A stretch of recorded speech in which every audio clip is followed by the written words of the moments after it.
this is just a great paper. And we at GraceKennedy, we have said that we're going to create that culture of accountability and execution.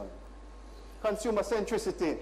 You know, one of the things I have learned being at GraceKennedy now for 17 years, one of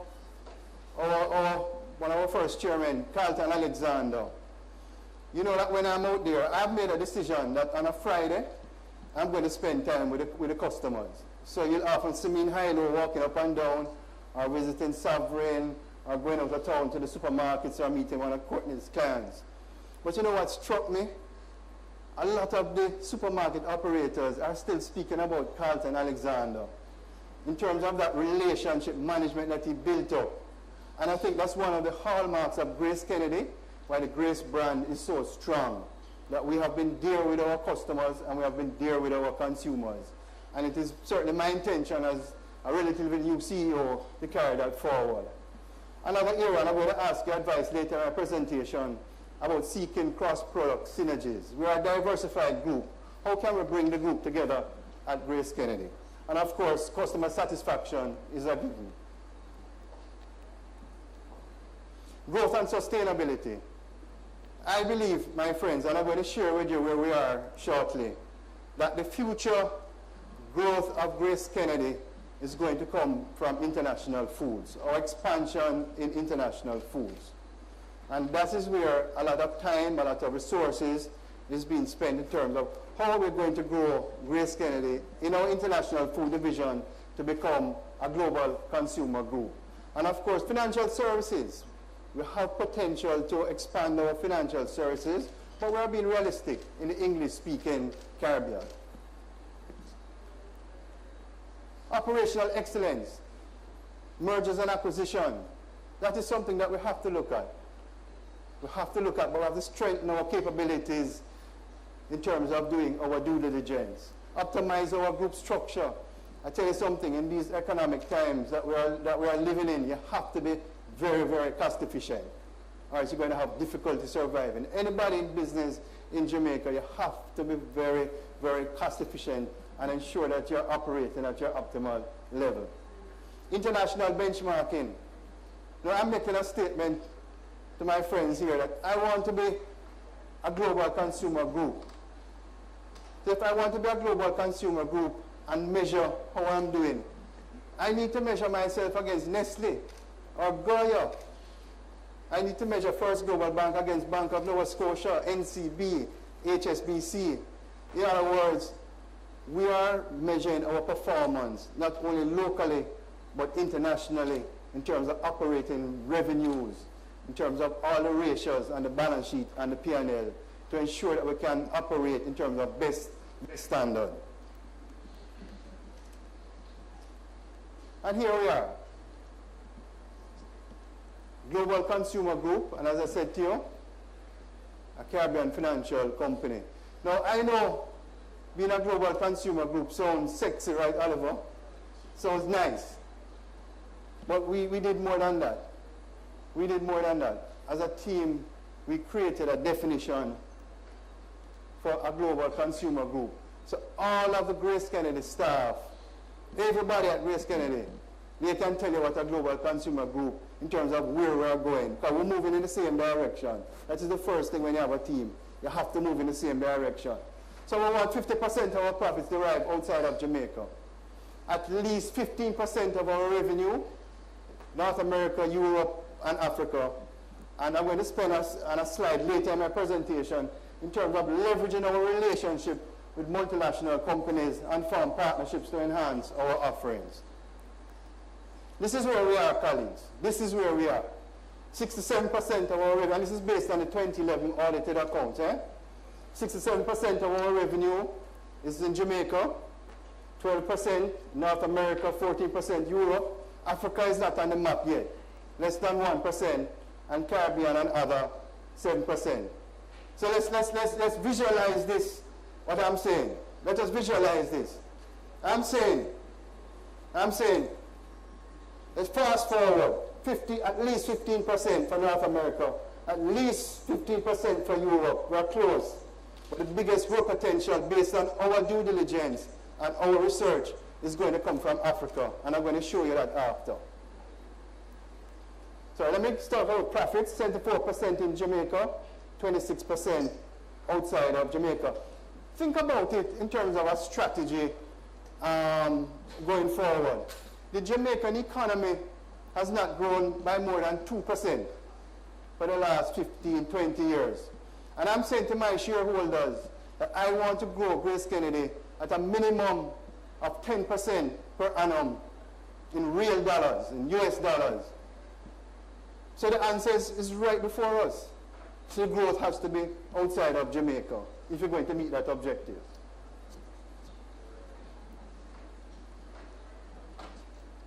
Where are we now? There are some...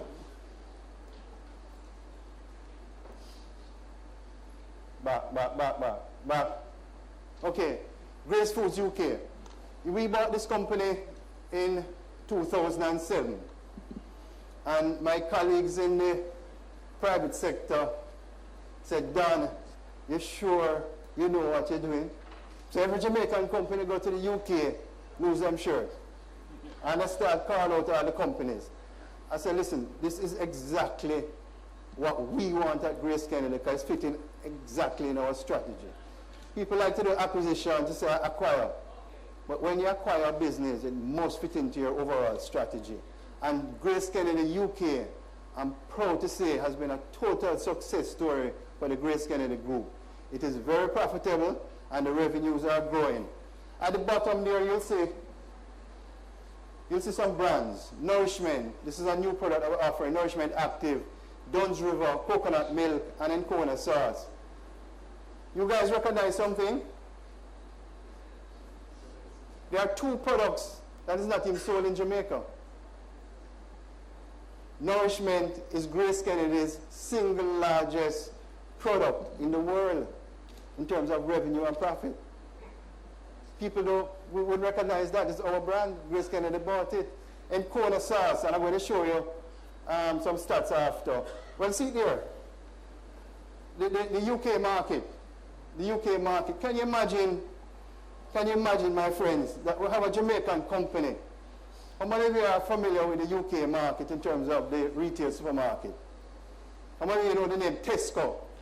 Well, GraceKennedy is in 837 stores, in Tesco stores. We're in Sainsbury, 803 stores. And we're in Asda, 198 stores. And then this is where we're going to get a lot of growth. Have a look at that chart. So we have GraceKennedy UK. We're operating in England and we're doing well. But we're going to use that company as the platform, as the foundation to expand to Europe and Africa. And we're making good progress. France, we're in 400 Leclerc stores. Holland, we're in 300 Jumbo stores and 100 gyms. Germany, we're there. Romania, we're there. Encona sauce is there. Nourishment is there. Grace coconut milk is there in those European countries. Africa, you have heard me speak about Africa quite a bit. It provides us with a tremendous opportunity for growth. I think in Ghana there are about 24 million people. Ghana is growing at 11% per annum. And you know something? They have the same taste profile as us in Jamaica, you know. Same. When I was in London and in Brixton, and you walk around and you listen to the shoppers and see what they're saying about your products. And I hear this accent and I say, but that don't sound like a Jamaican accent. It's the people from Ghana buying our products in England. So what would add up now is that they're going to buy it in Ghana. And they have. They have. We have grown 300% in Ghana. 300%. In fact, one of my proudest moments as the group CEO was when we sent 2 containers of tropical rhythms to Ghana, listening, produced in Jamaica, and Tony Lyons can tell you, the 2 containers, our global brand manager, was finished in no time. I felt good about that I was producing products in Jamaica, shipping to Ghana, and it was finished in no time. I think that's an achievement, and that's the future of where we're going.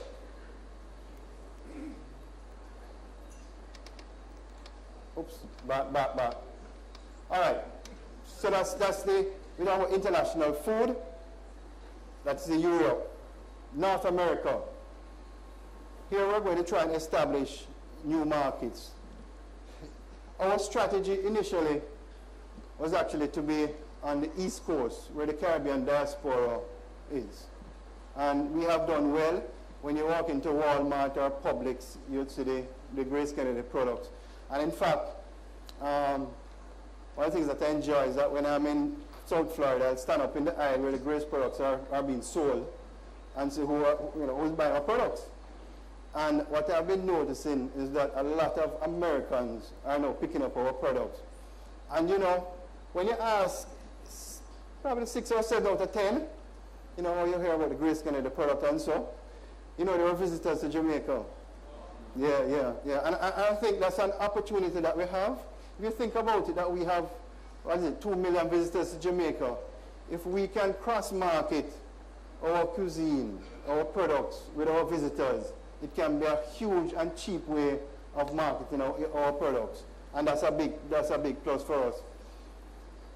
What we have recognized on is the Hispanic market. They are in love with our coconut water, which you'll see there to the right, or to the left facing. And that is also a product that is showing significant potential. So the strategy for North America, Central America, is that we're going to be looking at expansion in the new markets. Mexico, we just sent 2 containers of coconut water to Mexico. It's doing well. On the West Coast, Los Angeles and that area, our coconut water is being sold there, and shortly our tropical rhythms will be sold on the West Coast. And that's a new market that we're going to be establishing. Okay, so that's the food division. Let us look at our Western Union business. Remember when we were defining a global consumer group, we had said that we want to leverage the relationship with our international partners. Well, Western Union, as you know, is one of the largest international partners, so to speak, in the world.